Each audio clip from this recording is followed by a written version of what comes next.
uyda yotsa ham bo'ladi-yu, yostiqda edi. Ishonchliroq bo'ladi, yo'qotmaymiz, kafolatlangan. Birinchi minus u inflyatsiya. Siz pulingiz turgan sari u qadrini yo'qotib boraveradi.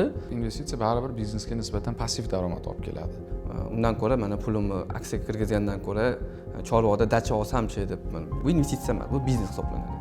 Bu biznes. Biznesda kerak bo'lsa 8 soat emas, 24 soat ham vaqt yetmaydi.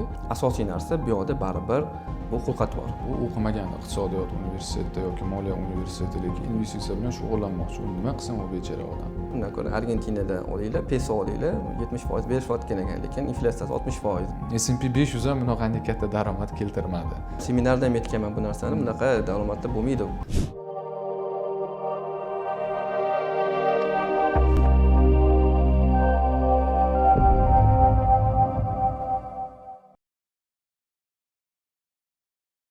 Assalomu alaykum aziz obunachilar, sizlar bilan Firuzbek Aliyev va bizi navbatdagi podkastimiz.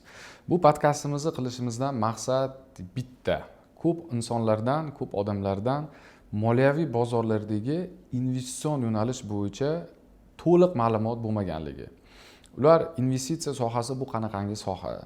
Investitsiyaning nechta yo'nalishlari mavjud? Investitsiyada qanaqangi strategiyalar mavjud?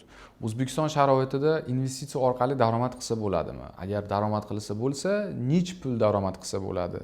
Foizda qancha depozit bilan boshlasa bo'ladi? Uni yo'llari qanaqangi?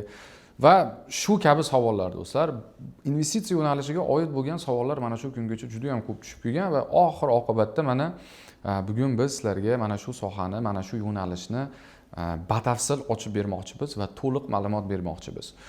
Ushbu mavzuga bizning hamkasbimiz Abdujalil Karimov, assalomu alaykum. Yaxshi keldingizmi? Moliyaviy ekspert, aynan investitsiya yo'nalishi bo'yicha investitsion portfel yaratish, investitsion analitikalar qilish va umumiy holatda investitsiya yo'nalishi bo'yicha daromad qilish yo'nalishida do'stlar ekspert hisoblanadilar. Abdujalil, yana bir bor sizga assalomu alaykum va sizga obunachilarni uzoq kuttirmasdan birinchi savolim, ya'ni pochin deydi-yu. Keling, ozgina qisqacha ma'lumot berib o'ting.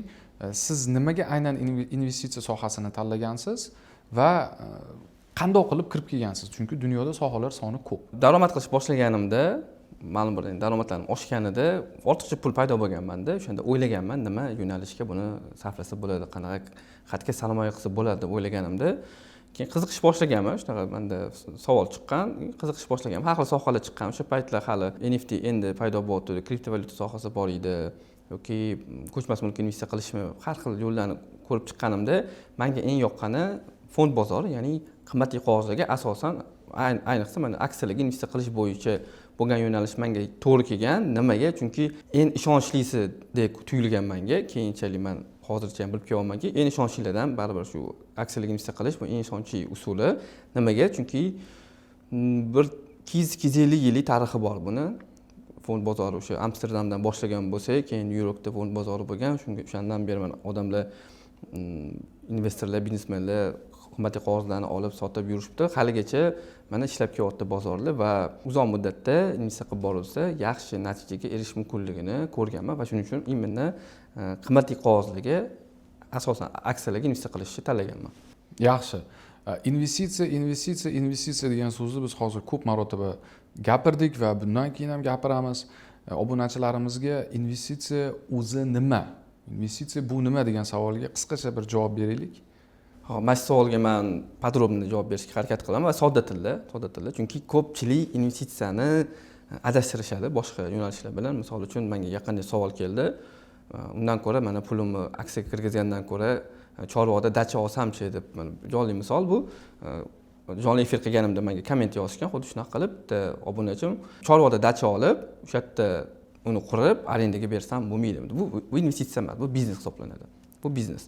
Investitsiyada biz birinchidan ko'p vaqt sarflamaymiz. Ya'ni sodda qilib hozir men anaqasini tushuntiray uni nimaligini. Siz pulingizni potensialni daromad olib keluvchi nimadir aktivga pul kirgizasiz. Potensialni, nega potensialni? Chunki daromad kelmasligi ham mumkin. Pulingizni yo'qotishingiz ham mumkin, risk darajasiga bog'liq bo'ladi. Agar juda riski yuqori qanaqadir aktivga kirgizgan bo'lsangiz, pullaringiz umuman hammasi kuyib ketishi ham mumkin. Shuning uchun potensialni daromad berish kerak. Odamlar bir xillarda chalg'itishadi, ya'ni xato narsalarni o'ylashadi. Misol uchun, avtomobil bu investitsiya emas. Avtomobil investitsiya bo'lishi mumkin juda noyob holatlarda. Misol uchun siz raritet avtomobilni olsangiz, u investitsiya bo'lishi mumkin. Lekin buni ham o'zining nyuanslari bor, uni tushunish kerak, uni sohasida yurgan bo'lish kerak. Ko'chmas mulk misol uchun, biz hozir yashab turgan xonadonni invest aktiv deb hisoblashimiz kerak emas. Bir xil investorlar uni ham invest aktiv deb hisoblaydi, lekin men buni tarafida emasman. Qo'shimcha ko'chmas mulkimiz bo'lsa, uni biz invest aktiv deb hisoblay olamiz, chunki biz uni istalgan vaqt sotishimiz mumkin. Agar biz hozir yashab turgan xonadonimizni sotsak, baribir boshqa xonadon olishimiz kerak. Bu invest aktiv emas. Uni manipulyatsiya qilish yo'llari bo'lishi kerak bizda. Uni sotish, sotmaslik. Shunaqa qilib ta'riflasak bo'ladi. Ya'ni sizga ma'lum bir aktivga pul kirgizasiz, u qanaqadir vaqt o'tgandan keyin sizga potensialni daromad berishi kerak. Demak, qisqaroq qilib, agar biz investitsiya bu nima degan savolga javob beradigan bo'lsak, investitsiya bu pulingizni olasiz, ma'lum bir narsaga, ma'lum bir yo'nalishga sarmoya kiritasiz va passiv daromad olish maqsadida bu harakatni amalga oshirasiz. Va hokazo daromadlar bor. 100% baribir passiv bo'lmaydi. Passiv bo'lmaydi. Baribir qanaqadir vaqt ajratamiz, lekin minimal vaqt ajratilishi kerak. Ya'ni kuniga 8 soatlab yoki 4 soatlab vaqt ajratadigan narsa bu o'sha yoki sohaga kasbga aylanadi yoki bu biznes bo'ladi. Biz o'sha biznes bilan agar taqqoslaydigan bo'lsak, siz biznesda kerak bo'lsa 8 soat emas, 24 soat ham vaqt yetmaydi. Agar biz investitsiya bilan biznes qilishni taqqoslaydigan bo'lsak, investitsiya baribir biznesga nisbatan passiv daromad olib keladi. Chunki siz aktiv ravishda u yerda qatnashmaysiz. Nimaga biz o'zi moliyaviy bozorlarda yoki hozirgi kunda investitsiya qilishimiz kerak nima deb o'ylaysiz? Nimaga bu narsa bizga zarur? Pulimiz deylik, uyda yotsa ham bo'ladi-yu, yostiqda edi. Ishonchliroq bo'ladi, yo'qotmaymiz, kafolatlangan. Endi uy yonib ketmasa, конечно, Xudo ko'rsatmasin. Bu endi investitsiya hisoblanmaydi. Buni faqat jamg'arma deyishimiz mumkin. Pulni ko'pincha O'zbekistonda dollar qilishadi, dollar qilib uyga qo'yib qo'yishadi, qayerqadir bir panoral joyga qo'yib qo'yishadi. Bu investitsiya emas, bu jamg'arma. Undan tashqari buni minuslari ko'p. Birinchi minus u inflyatsiya. Siz pulingiz turgan sari u qadrini yo'qotib boraveradi. Qadrini yo'qotdi deylik, mana hozir bitta narsa bir xonadon 50 ming dollar turadi, xuddi shu xonadonni siz 10 yildan keyin 70 mingga olishingiz mumkin. Undan qimmatroq bo'lishi mumkin. Ya'ni pulingizga qadri tushib ketdi. Bu birinchi tarafidan, siz inflyatsiya tarafidan siz pulingizni yo'qotyapsiz. Undan tashqari siz ikkinchi bo'tta riski bor, siz bozor bergan daromadni olmayapsiz.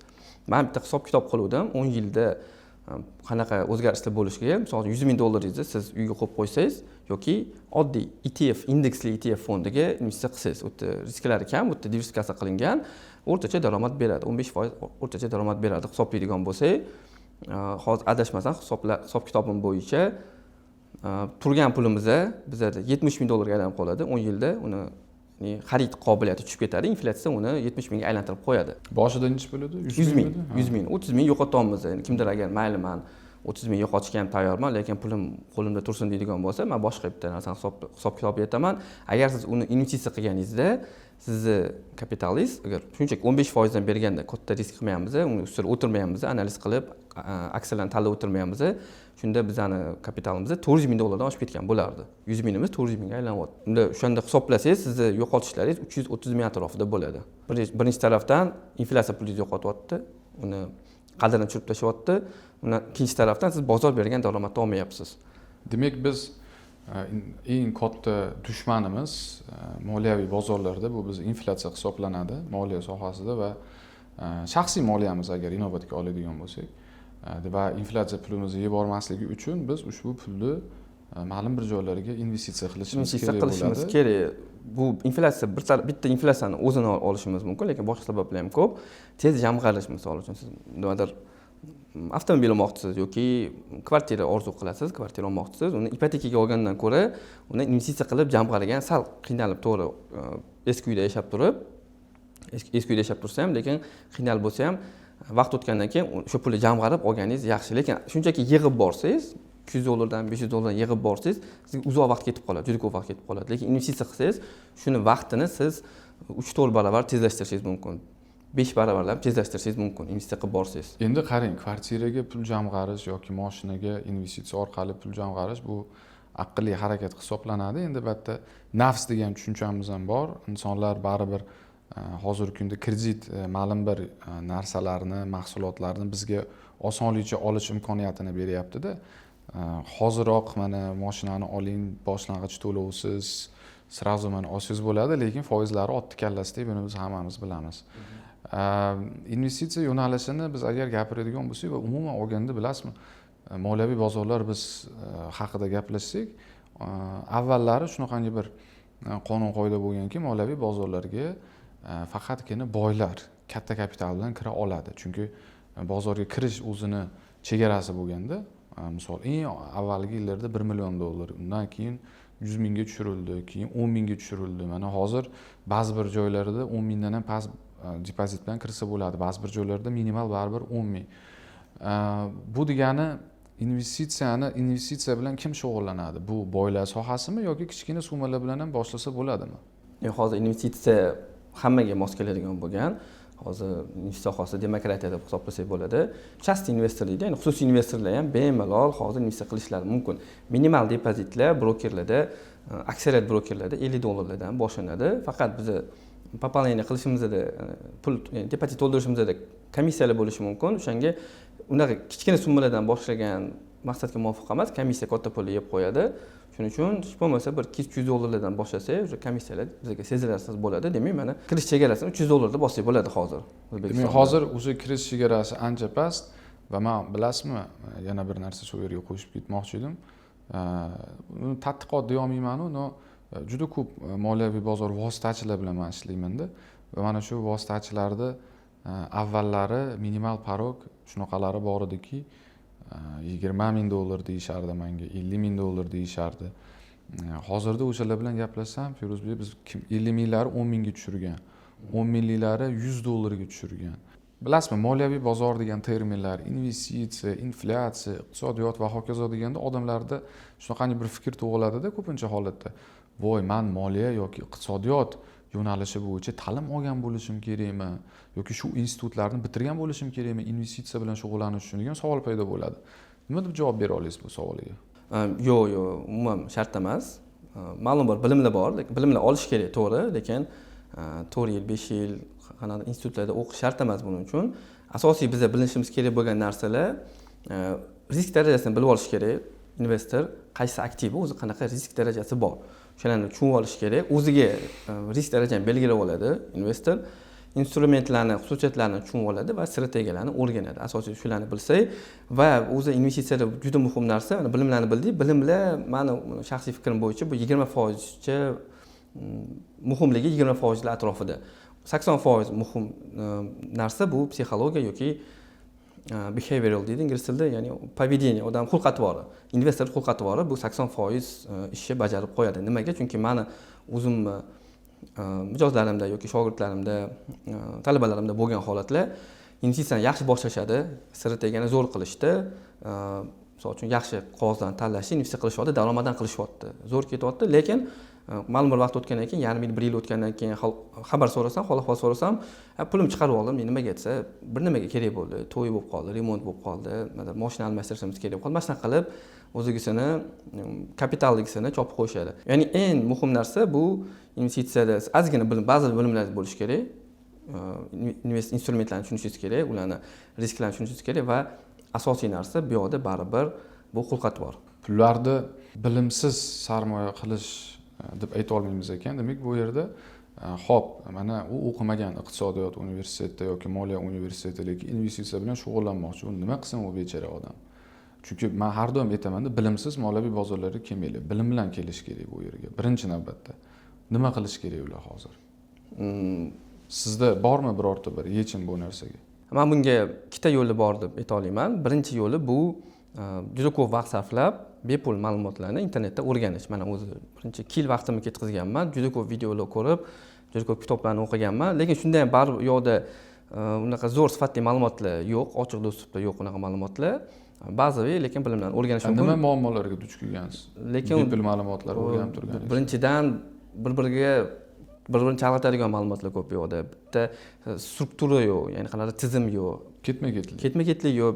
Bu yoqdan bittasi bu yoqdan olib ma'lumotlarni, bir xil oddiy narsalarni ham juda uzoq qidirish kerak bo'ladi. Oddiy yechimi bitta knopkani bosish kerak bo'lgan narsalarni ham bir xillarda oylab men qidirganman o'sha ma'lumotlarni. Ularni uzoq vaqt yig'iladi.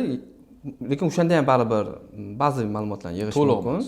To'liq emas, zo'r sifatli qanaqadir strategiyalar yo'q u yerda. Hop. Ikkinchi yo'li bu tezroq yo'li, ya'ni buning uchun ta'lim olish kerak, ta'lim o'rganish kerak.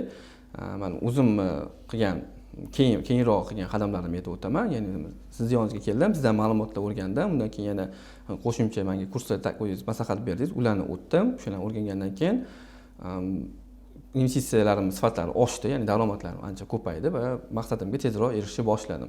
Bundan tashqari O'zbekistonda ham bu soha, investitsiya sohasi juda rivojlanyapti va hozir investitsiya o'rgatadigan muassasalar ko'p. Ya'ni bizda ham Uranusda ham bor bunaqa kurslarimiz. Obunachilarga maslahatim o'rganib chiqib, har xil muassasalarni, kurslarni o'rganib, ularning sharoitlarini, programmalarini o'rganib, o'zlari qarorga kelishlarini maslahat beraman. Ma'qul kelganini Ma'qul kelganini tanlashlarini. Bu tezroq yo'li bo'ladi. Shunaqa. Qarangda, mana biz O'zbekistonda bilasizmi, men o'quvchilar bilan ko'p suhbatlashaman, MBTlar o'tkazamiz, prямой efirlar qilamiz, tahlillar qilib beraman. Eng ko'p menga tushadigan savol: oltinda tahlil qilib bering, oltinda tahlil qilib bering, tillo narxi qayerga ketadi, tillo bilan nima bo'ladi deb juda ko'p so'rashadi-da. Ya'ni oltinga qiziqish juda ham ko'p odamlarda. Shunga mana keling hozir bu shu narsani nimaga to'g'irlaymiz? Investitsiya sohasiga to'g'irlab ko'ramiz. Men buni javobini bilaman. Obunachilar, sizlar o'ylab ko'ringlar. Где-то bir 5 sekund sizga vaqt beriladi. Ha yoki yo'q, qaysi bir men sizga hozir tanlov beraman, savol berib, bittasini tanlaysiz. Sizga ham savol shu. Diqqat bilan tinglanglar.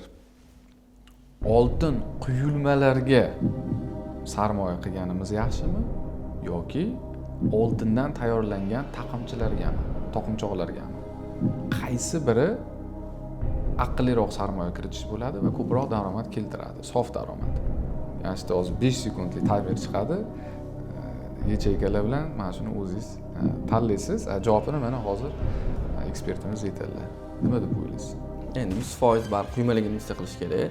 Chunki taqimchoqlarning ustida brendi bor. Qo'shimcha qiymati bor. Qo'shimcha qiymati bor. Brend bor, keyin ustani, masterni xizmati bor. Zargarlik xizmati. Zargarlik xizmati bor. Undan tashqari uni probalar bor, pastroq bo'ladi. Va sotganingizda undan katta daromad qilmaysiz.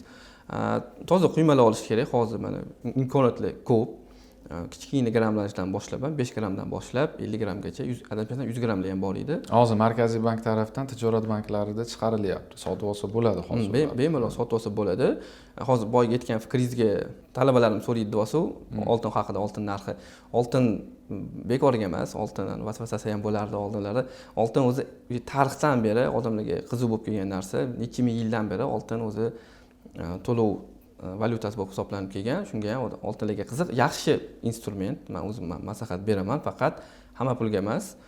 Diversifikatsiya qilish kerak, boshqa aktivlar ham bo'lish kerak bizda. Endi bari kattaroq qismi aksiya bo'lgani yaxshi, daromad topib keladi. Keyin risk darajaga bog'liq bo'ladi inson risk darajasiga. Agar risk darajasi pastroq bo'lsa, ko'proq oltin olish kerak, kamroq aksiya olish kerak.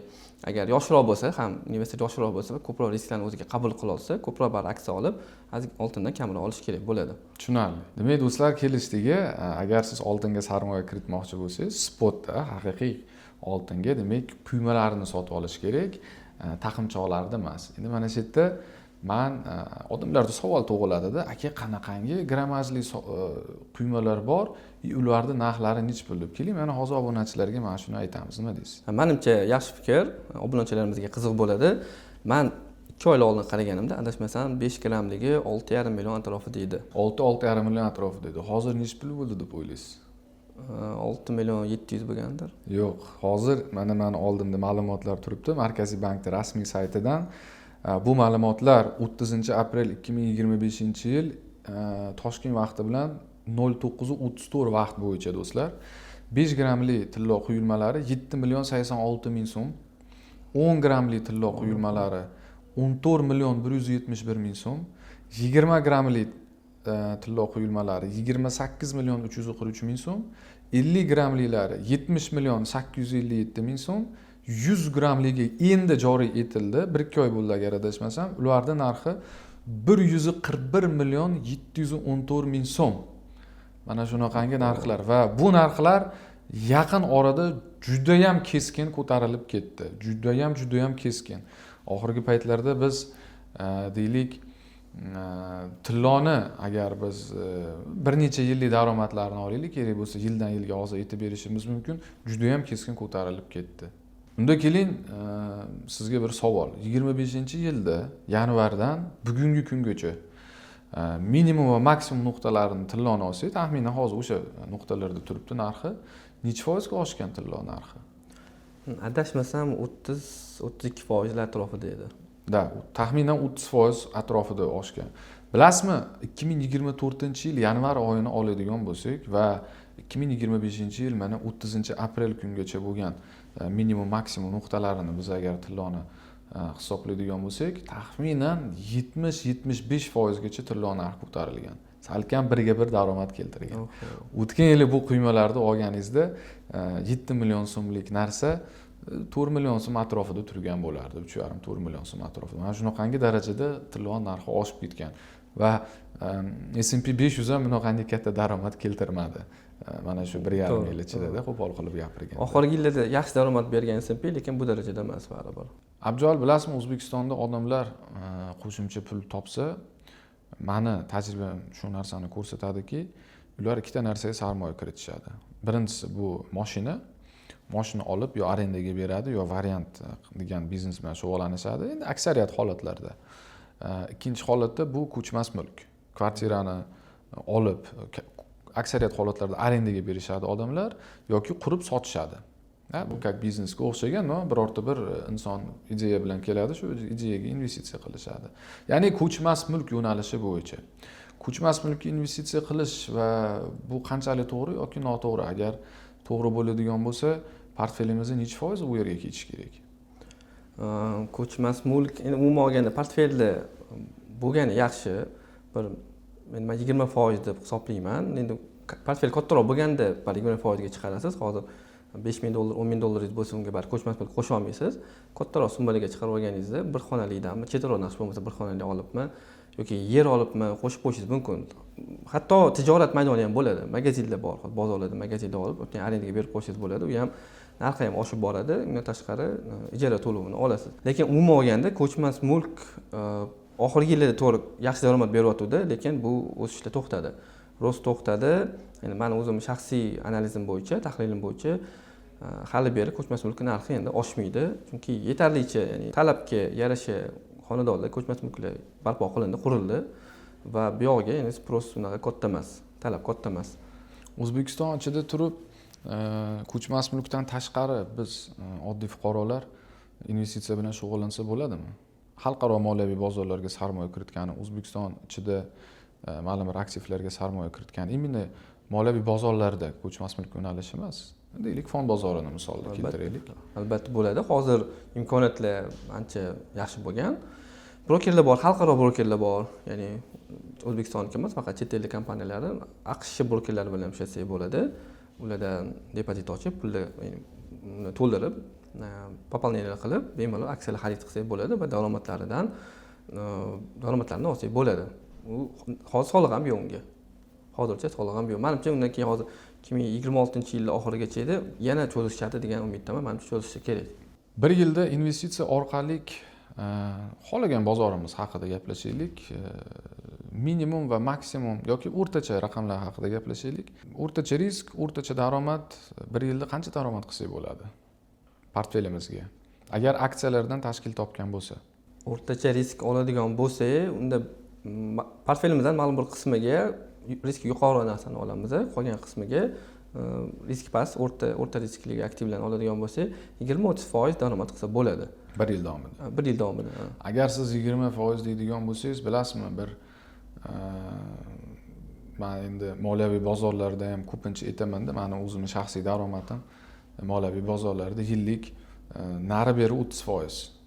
O'rtachasi 30% da, to есть qaysidir yili 35 bo'lishi mumkin, qaysidir yili 40 bo'lishi mumkin, qaysidir yili -20, qaysidir yili +15, o'rtachani oladigan bo'lsak bir 30% atrofida bo'ladi. Lekin menga baribir savollar tushadi-da ijtimoiy tarmoqlarda, Firuzbek, agar siz shunchalik qiynalib bir yilda 30% daromad qilsangiz, banklarimiz, endi bu savollar avvallari kelgan, banklarimizdagi depozitlarda 26%, 27%liklarigacha bor ekan. O'sha yerga tiqib qo'yib hech narsa ish qilmasangiz bo'ladi-yu degan savolga men endi o'zim chiroylilab javob beraman bu narsaga, endi faktlar bilan, hisob-kitoblar bilan. Sizni javobingiz menga qiziqdi. Nima deb javob berasiz? Men misol mana tradingdan 30% o'rtacha yiliga daromad qilaman. Bank 26-27 beryapti. Hech narsa ish qilmaysiz 1 yilda. Qaysi biri yaxshiroq? Bu faqat sizga emas, menga ham shunaqa savol ko'p kelar ekan. Demak, men bir o'zim bunaqa emas ekan. Menga ham aynan shu omonat haqida juda ko'p marta savol berishadi. Har safar o'sha bitta narsani aytaman. Birinchidan inflyatsiyani hisoblashimiz kerak. Ya'ni agar 26% deb oladigan bo'lsa, lekin uni ichida bu dollarda emas bu. Birinchidan uzr gapingizni bo'ldim. Birinchidan biz obunachilarga bitta narsani tushuntirishimiz kerak deb o'ylayman. Imенно mana shu savolni berib turgan insonlarga javobi ham qiziq bo'ladi. Avvalambor 30% qaysi valyutada topilib turganligi haqida biz bilishimiz kerak. Bu xorijiy valyutada, AQSh dollarida daromad o'rtacha 30%. 26% bu mahalliy valyutada O'zbekiston tijorat banklari berib turgan depozit foiz stavkalari.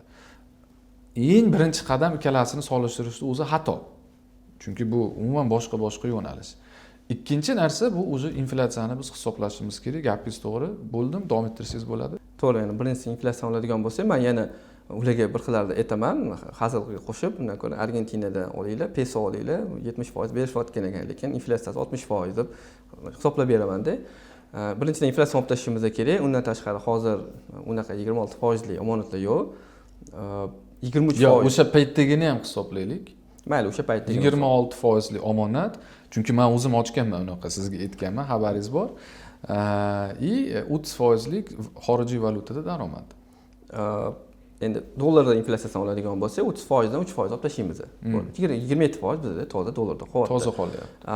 So'mda bo'lsa, bir 12% olib tashlashimiz kerak bo'ladi. Endi bu optimistik yondashuvda inflyatsiyani shunaqa hisoblaydigan bo'lsa, 12% olib tashlashimiz kerak. O'shanda bizda ma'lum bir foiz daromadlari qolyapti. Undan tashqari yana risk tushunchasi bor. Har xil aktiv o'zini risklari bo'ladi. Buni ko'pchilik tushunmayapti. Misol uchun pulingizni bankka qo'ydingiz, o'sha pullaringizni 2 yildan keyin, 3 yildan keyin, 5 yildan keyin qaytarib berishadimi, yo'qmi? Mana shu narsalarni ko'pchilik bilmaydi. Yo'q, to'xtang. Avvallari bu narsa kafolatlangan edi. Qancha qo'yishingizdan qat'iy nazar bank depozitiga 100% o'sha summa kafolatlangandi. Endi mana shu yildan boshlab, agar adashmasam, aprel oyidan boshlab bu qonun kuchga kirdi va bu qonun asoslangan holda faqatgina qo'yib turgan omonatingizni agar bitta bankda sizning nomingizda deylik 1 milliard bor. Faqatgina 200 million so'mi kafolatlangan. Bankrot bo'lsa, yopilib ketsa, 200% 200 million so'm sizga qaytib keladi. Buni bu kafolatlangan miqdorni ko'paytirishingiz uchun siz deylik 1 milliard qo'ymoqchimisiz, bank depozitiga 5 ta bankka bo'lib chiqishingiz kerak bo'ladi. Mana shu holatda siz 200 milliondan bo'lib chiqasiz. O'zingiz nomingizda bo'lsa ham hech narsa qilmaydi. Yoki bitta bankka o'sha sizning nomingizga, ayolingizning nomiga, onangizning nomingizga, yaqin qarindoshlar, do'st, og'aynilar nomiga 200 milliondan bo'lib chiqsangiz ham bo'ladi. Buni ishi ko'p endi bunday olib qarasak. Lekin bilasizmi, men har doim tushuntirib turganimda qanaqangi tushuntiraman, menga izohingiz siz juda bir ma'qul keldi. Shuni sal yana ochib bermoqchiman odamlarga. 30% moliyaviy bozorlardagi yillik daromad bu valyutada, xorijiy valyutada. Demak, biz xorijiy valyutaga tegishli bo'lgan makroiqtisodiy ko'rsatkichlarni hisoblashimiz kerak. Avvalambor siz aytgan inflyatsiya. O'rtacha mana 4% gacha bu narsani olsak bo'ladi. 4% deylik inflyatsiyani. Demak, sof daromadimiz xorijiy valyutada AQSh dollarida 26%. Chunki AQSh dollar inflyatsiyasini olamiz. Va esimizdan chiqarmaylik, biz hozir O'zbekistonda yashamoqdamiz. O'zbekistondagi mahalliy valyutani devalvatsiyasi, ya'ni o'zini qadrini yo'qotishi o'rtacha 7,5-7% atrofida, 5 dan 7% atrofigacha yilma-yil. Bu degani bizga qo'shimcha bu ham daromad. Ya'ni biz agar 26% 1 yildan keyin sof daromad qilgan bo'lsak, uni biz so'mga aylantirsak, dekabr oyida deylik, yanvar oyiga nisbatan ko'proq so'm yana tushadi. Bu degani bizni foiz so'mdagi daromadimiz yana oshib ketadi degani. Kerak bo'lsa o'sha 30% dan ham oshib ketishi mumkin. Endi bankdagi 26% ga keladigan bo'lsak, bank 26% beradi. Bu bir, o'sha paytlari kafolat bor edi, zo'r. Moliyaviy bozorlarda kafolatlanmagan bu kabi daromadlarimiz. Katta risk, katta daromad degan baribir tushuncha bor. Bank 26% to'layapti, inflyatsiya o'rtacha deylik, mana 12-13% deylik, teng yarmini olib tashladingiz, men aytdim 26 eng balandini oldim.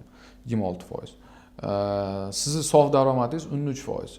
Dollar bir yilda, so'm bir yilda yana qadri tushyapti dollarga nisbatan, valyuta devalvatsiyasi va bu yana o'rtacha bir 5-7% atrofida, sizda 13% plyus bor edi.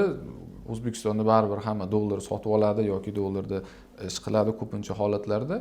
Yana dollar sotib olaman deydigan bo'lsangiz, yana 7% pul yo'qotasiz.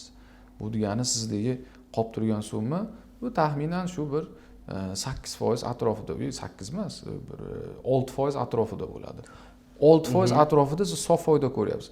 Mayli dollar sotib olmang, mayli dollar sotib olmang.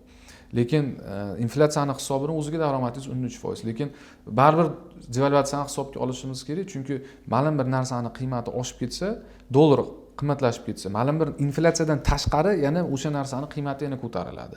Shuning uchun ham men hozir dollarni hisoblayapman. Demak, moliyaviy bozorlar orqali qilgan daromadingiz inflyatsiya hisobiga, devalvatsiya hisobiga 26%, AQSh valyuta, dollar AQSh valyutasida va so'mda qilib turgan daromadingiz sizda 7%, 6% atrofida. Yana bitta narsani hisobga olmayapmiz, likvidli past. Ya'ni siz agar omonatingizni qo'ydingiz, yuqori daromadlar qayerda bo'ladi? U ya'ni ichidan pulni olib bo'lmaydigan omonatlarda yuqori daromad bo'ladi. Agar siz pulingiz baxilroq chiqarsangiz, foiz stavkalari tushib ketadi. Odatda keyinli bizda omonatda bo'lsa, 1 yilda chiqaramansiz, 26 ham bo'lmaydi, shu 18 bo'lishi mumkin. 18-20 atrofida bo'lib tushirib yuboradi. Tushirib yuboradi. Endi shunaqa biz aksiyalarni xohlagan payt sotishimiz mumkin lekin. U shunaqa, o'zimizga ham, o'zimizga bek. Endi yana bitta qiziq joyga keldik-da mana shu yerda. Abdujalil aprel oyidan boshlab Markaziy bank o'z foiz stavkalarini oshirdi. Qayta foizlash stavkalarini. Hozir adashmasam bir 16% atrofida. O'zbekistondagi rasmiy inflyatsiya 13% atrofida, 10.3% atrofida. Va target hozir 5% Markaziy bank qo'llayapti. Bu juda ham optimistik raqamlar deb men o'ylayman. Va hozirgi kundagi Markaziy bankning yana bitta qilgan xatti-harakatlari tijorat banklaridagi bank depozit foiz stavkalarini tushirish va hozirda 26%lik mahalliy valyutada depozit qo'yaman desangiz, umuman iloji yo'q. Hozir yo'q. Men hozir srochniy vklad deyiladi, tezkor depozit deyiladi. Xohlagan paytingizda pul qo'yasiz, xohlagan paytingizda pul chiqarib olasiz va uni foizi o'zgarmaydi. Пополнение bilan. Yo'q, poполнение yo'q. Yo'q, poполнение ham qilib qo'ysangiz bo'ladi, u qilsangiz ham bo'ladi, bu qilsangiz ham bo'ladi. Ko'pincha hamma bankda sharoitlari har xilda, endi men o'rtachasini olyapman. Xohlagan paytingiz pul chiqarasiz, xohlagan paytingiz pulni qo'ysangiz bo'ladi. Mana shu ommabop vklad hisoblanadi, depozit hisoblanadi. Mana shuni foiz stavkasi hozir 18% o'rtacha bozor bo'yicha. 18%. Yaqinda post qildim. Ha, inflyatsiya 12-13%. Sizni sof daromadingiz 5% gacha tushib ketdi. Bali, endi daromadini reinvestitsiya qilganda 21 ga chiqarib olsak ham baribir daromad kam. Уже 26 yo'q-da bag'da. 26 yo'q. 26 yo'q, inflyatsiya. 28-29 yilda kurashish uchun hozir mana inflyatsiya oshyapti. Inflyatsiya bilan kurashish uchun hozir sekin iqtisodiyotni sovutish uchun, inflyatsiya bilan kurashish uchun foiz stavkalari hozir mana oshyapti, banklarda tushyapti. Mana shunaqangi bir ahvol bo'lyapti. Chunki o'zi buni ancha oldin prognoz qildim, sizda bo'lsa gaplashgandek o'tgan edi bu haqida. Anaqada ham seminarda ham aytganman bu narsani, bunaqa daromadda bo'lmaydi. Normal ekonomikaga, yaxshi ekonomikaga endi sizga yana bitta qiziq ma'lumot borda. O'tgan yili tijorat banklaridagi eng yuqori mahalliy valyutadagi foiz stavkalari 26% bo'lganda, o'sha paytdagi valyutadagi, xorijiy valyuta AQSh dollaridagi foiz stavkalari 8% edi. Maksimalnisi. Hozir yo'qlar ham. Hozir xorijiy valyuta AQSh dollaridagi bank depozitlaridagi foiz stavkalari 4%. Dollar inflyatsiyasi 3% atrofida. 5-6 ko'rmadimi? Yo'q, 4% o'rtachasini agar oladigan bo'lsangiz, bozor bo'ylab 4%. Endi nimani hisoblayvering? Dollar inflyatsiyasini hisoblasangiz, hozir sof o'rtacha 1% daromad qilasiz. Ya'ni omadingiz kelsa dollar inflyatsiyasi ham oshib ketmasa agar, 1% daromad ko'rasiz. Shunaqa, ya'ni omonatda meni shaxsiy fikrim kamchiliklari ko'p. Uni faqat bitta yo'nalishda men ishlashni maslahat beraman. Moliyaviy yostiqchani qo'yib qo'yishga. inflyatsiyadan himoya qiladi mahalliy valyutada va istalgan vaqt chiqarib olsangiz bo'ladi. To'g'ri, daromadini kamaytirib bo'lsa ham, lekin istalgan vaqt chiqarib, kerak payt ishlatishingiz mumkin. Biz baribir o'sha o'zimizni portfelimizdagi aksiyalarga qaytib kelyapmiz-da, jonajon aksiyalarimizga va mana shu aksiyalarni tanlab turganda keling obunachilarga yengil oson tushunadigan bir ikkita strategiya o'rgatib ketaylik shu yerda. Birinchi yo'nalish, birinchi biz qaraydigan narsa kompaniyaga qaraymiz. Endi aksiya bu kompaniya degani bitta narsa keluvi. Kompaniyani sof daromadiga qarashimiz kerak. Sof daromadi birinchidan o'zi bormi va o'sib ketayotgan bo'lishi kerak. O'tgan yillarda kamida 10% ga o'sib ketayotgan bo'lishi kerak. Uni umumiy tushum puli, ya'ni revenue deydi ingliz tilida, vyrushka deydi rus tilida, ya'ni umuman savdo puli qancha bo'lsa, savdosi ham ko'payayotgan bo'lishi kerak, oldingi yillarga qaraganda o'sib ketayotgan bo'lishi kerak. Keyin qarzlarga e'tibor beramiz. Qarzlari kam bo'lishi kerak kompaniyani. Bir xil kompaniya bo'lishi mumkin. Daromadi o'syapti-yu, lekin qarzlari juda ko'p bo'lishi mumkin. Qarzlar odatda shu 40% dan oshmagan bo'lsa yaxshi, uni bozor kapitalashuviga hisoblaganda. Va yana uni marjasiga e'tibor berishni maslahat beraman. Marja deganda kompaniyani sof mahsuloti va uni sotilayotgan narxi orasida, ya'ni kompaniya mahsulotini tan narxi va u sotadigan narx orasidagi farq katta bo'lishi kerak. Ya'ni kompaniya mahsulotni $300 ga chiqaryapti, lekin uni $1000 ga sotyapti. Bu yaxshi ko'rsatkich. Marja 70% degani bo'ladi. Agar 50% dan kam bo'lsa, o'sha yomon hisoblanadi. Asosiy mashinaga e'tibor bersa bo'ladi boshlanishida. Bu yerda risk mavjudmi? Risklarni nima qilamiz? Risk boshqaruv, chunki tradingda risk management, money management, ya'ni xatarlarni boshqarish, kapitalni boshqarish juda muhim omillar hisoblanadi-da. Investitsiya sohasida-chi. Investitsiyada riskka alohida e'tibor beriladi. Juda muhim narsa bu ham. Investitsiyada risklarni biz qanaqa kamaytiramiz, pasaytiramiz. Asosiy yo'li bu diversifikatsiya. Ya'ni bitta aktivga kirgizib qo'yamiz pulimizni, turli xil aksiyalarga kirgizamiz va aksiyalarni ham har xil bo'ladi. O'zi olganda riski yuqori aksiyalar bo'ladi. Ko'p daromad potensialni ko'p daromad berish mumkin bo'lgan, riski pastroq va daromadi ham kamroq aksiyalar bo'ladi. Qism pulimizga bundan olamiz, qismiga bundan olamiz, 50-50, 30 ga 70 qilishimiz mumkin. Mana shunaqa qilib bo'lib tashlaymiz va o'shanda ham har bitta aksiya turidan ham ko'p miqdorda olishimiz kerak. Bitta dona, ikkita dona bo'lmaydi. Kam pul bo'lsa, bir ikkita aksiyadan boshlasa bo'ladi boshlanishiga, keyin ularni 10 tadan qilish kerak. Misol uchun sizda ya'ni o'sadigan aksiyalarmi kamida 10 ta bo'lsin. Qiymat aksiyalari bor, kamida 10 ta bo'lsin. Dividend aksiyalari bor, kamida 7 ta, 8 ta bo'lsin. Mana shunaqa qilib diversifikatsiya qilib bo'lib tashlashimiz kerak. Eng oson, eng ishonchli yo'li bu diversifikatsiya. Do'stlar, yozib qo'yinglar o'zlaringga. Juda qiziq ma'lumotlar bu yerda bo'lmoqda. Ya'ni internetdagi barcha jamlangan ma'lumotlarni qisqa o'sha xatolardan o'tib kelingan, haqiqiy bozorda sinalgan tajribali ma'lumotlar bu yerda bo'lmoqda. Abzal keling, har bir sohada firibgarlar bor-da baribir ham. Mana shu investitsiya yo'nalishi bo'yicha ham firibgarlar bormi va endi bor albatta. Ularga tushib qolmaslik uchun obunachilarimiz nima narsa qilishlari kerak? Yaxshi savol berdingiz. Bu narsani o'zi aytmoqchi edim odamlarga. Birinchi yo'li sizlarga katta daromad va'da qilayotganlardan sirazi qochinglar, ular bilan aloqalashmanglar. Ko'pincha internetda chiqishadi, Telegram kanallarda chiqishadi yoki hozir mana targetlarda chiqib kelyapti, qanaqadir Facebook, Instagramda, ijtimoiy tarmoqlarda katta daromad haftasiga 200% mi, mana shunaqa oyiga 500%, mana shunaqa daromadlar va'da qilishadi. Unaqalarga ishonmanglar.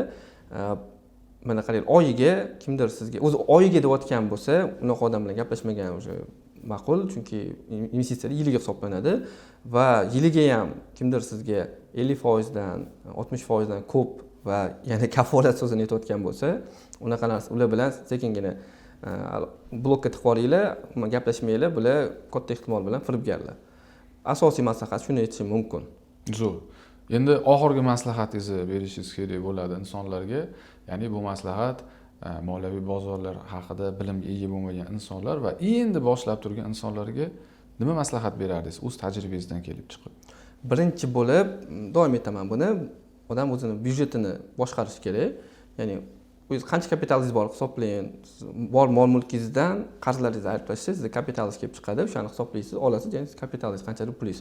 Keyin daromadingizni olasiz, daromadni unda xarajatlaringizni hisoblaysiz. Qaysi yo'nalishga ko'p xarajatlar ketyapti. Uni optimizatsiya qilishga harakat qilasiz. Iloji boricha kerak emas xarajatlarni kamaytirib, ularni kamaytirib tashlash kerak va investitsiyaga mablag' ajratish kerak, 30% maslahat beriladi. Undan keyin yana bitta maslahat bor. Doimo daromadingizni oshirib borishga harakat qilish kerak. So'mda yiliga hech bo'lmasa 20% ga, agar dollarda, valyutada o'ylay oladigan bo'lsangiz, daromad qiladigan bo'lsangiz, yiliga hech bo'lmasa 8-10% ga oshib borish kerak daromadingiz. Harakat qilinglar buning uchun mana shunaqa oshirib borishga. Keyin bo'lsa investitsiyani o'rganish kerak, investitsiya bilimlarini olib, sekin ozgina puldan bo'lsa ham investitsiya qilishni boshlash kerak. Broker hisob ochib, aksiyalar xarid qilib, ETFlar xarid qilib, ularni intizom bilan shuni qaytarib borish kerak. Undan tashqari investitsiyaga bog'liq ma'lumotlar juda ko'p. Bularni bitta podkastga sig'dira olmaymiz. Shuning uchun men 17-may kuni o'zimning Telegram kanalimda intensiv e'lon qilyapman. U yoqda mana investorlar, boshlang'ich investorlar o'zlariga foydali bo'lgan ma'lumotlarni bilib olishadi. Yaxshi. Qiziq ma'lumot. Faqat mendan bitta iltimosim bor, kimta savolim bor. Iltimosim shundan iborat bo'ladiki, bu intensivni bepul qilasiz obunachilarimizga. Albatta bepul bo'ladi. Havolasini sizni oldindan o'sha intensivga tayyorgarlik ko'rishlarini imminni mana shu YouTube videomizni, podkastni tayyor qilib qo'yamiz bo'lmasa. Kelishdikmi? Bepul bo'ladi. Bo'ldi, zo'r. Ikkinchi narsa bu savol. Xo'p, mana havola bor, intensiv bo'ladi 17-may, lekin menga qiziqtiryapti. Bu intensivda nima bo'ladi? Misol uchun, odamlarga investitsiya orqali daromad qilish yo'llarini o'rgatasizmi? Investitsion portfel yaratishni o'rgatasizmi? Investitsiya yo'nalishi bo'yicha ma'lumotlar berasizmi? Nima narsalar bo'ladi? Investitsiya portfel tuzish, investitsiya qanaqa daromadlar, qanaqa qilib, eng qizig'i, ko'pchilikga qiziq bo'lgan narsa, sifatli aksiyalarni, ko'p daromad beradigan aksiyalarni qanaqa tanlashimiz kerak? Katta daromad keltiruvchi aksiyalarni tanlash. Ma'lum bir saytga kiramiz va o'sha yerda ularni ko'rib chiqamiz. Aksiyalarni strategiya bo'yicha birinchi ularni filtr qilib, ularning ichiga kirib hisobotlarni o'qiymiz birga obunachilar bilan. Undan tashqari qanaqa qilib o'zi passiv daromadga qanaqa erishiladi? Shunaqa yo'llarni hammasini o'rganib ko'rib chiqamiz intensivda. Juda yaxshi, juda qiziqarli ma'lumotlar. O'ylaymanki, men ham sizni intensivingizda qatnashaman. Menga ham bu qo'shimcha ma'lumotlar har doim menga kerak bo'ladi, o'sishimga qiziq bo'ladi har doim. Do'stlar, men o'ylaymanki, bugungi podkastimizda bo'lgan bilimlarimiz, bo'lishgan tajribalarimiz, sizlarga yetkazilgan investitsiya yo'nalishi bo'yicha kalitlik bilimlar qiziq bo'ldi degan umiddaman. Bu podkastni men qanday yakunlamoqchiman do'stlar? O'zi ma'lumotlar ko'p bo'ldi. Kimdir bu sohaga qiziqadi, kimdir qiziqmaydi. Ammo avvalambor bilim. Bilimingiz bo'lsa, har qanday soha, xoh trading, xoh investitsiya, xoh qurilish, xoh ishlab chiqarish, har qanday sohada muvaffaqiyatga erishish ehtimoli yuqori darajada bo'ladi. Shuning uchun har bir qadamingiz o'ylangan bo'lsin, o'lchangan bo'lsin va albatta mana shu hamma qadamlarda ostida bilim va tajriba yotgan bo'lsin. Do'stlar, sizlar bilan Firuzbek Aliyev, Uranus kompaniyasi, ko'rishguncha